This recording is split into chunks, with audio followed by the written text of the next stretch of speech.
ඔයගොල්ලන්ට මම පොඩ්ඩක් මේ පරෝටා එක පරෝටා මේක ඇවිල්ලා සිලෝන් පරෝටා. පරෝටා හිස්ටරි එක මම පොඩ්ඩක් කියන්නම්. පරෝටා කියන්නේ මේ ඇවිල්ලා සංස්කෘත වචනයක්. පරාට් කියන්නේ ලේයර්ස් කියන එක. අතන මේ ලේයර්ස් මෙහෙම තියෙනවනේ.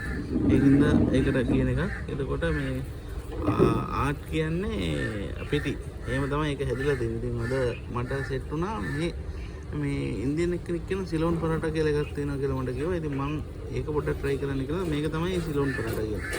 එන්න මේක. මේක මැලේසියාවල එහෙම ප්‍රසිද්ධයි. මම දැනන් හිටියේ නෑ. පරෝටා කේරළ පරෝටා කියලා තියෙනවා. එතකොට තව තියෙනවා ඔය අලු පරෝටා කියලා එකක් තියෙනවා. ඊට අමතරව ආයෙ තියෙන මේ සිලෝන් පරෝටා කියලා එකක්. මෙන්න මේක. මේක තමයි මේක ඇත්තටම හදලා තියෙන්නේ මේ පරෝටා නෝමල් අර මික්ස්චර් එකමයි මැදට මෙන්න මේ වගේ මෙන්න මෙහෙම මේ අර ඔම්ලට්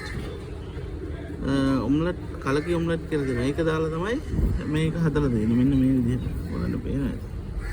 ඉතින් මම දැන් ඒක කන්නයි යන්නේ. මෙන්න මෙහෙම තමයි තියෙන්නේ. මෙන්න මේ විදිහට හොද ටිකක් දාගත්තා. මෙන්න මෙහෙම. මෙහෙම අරගෙන මෙන්න මෙහෙම තියෙන්නේ. කන්න තමයි තියෙන්නේ.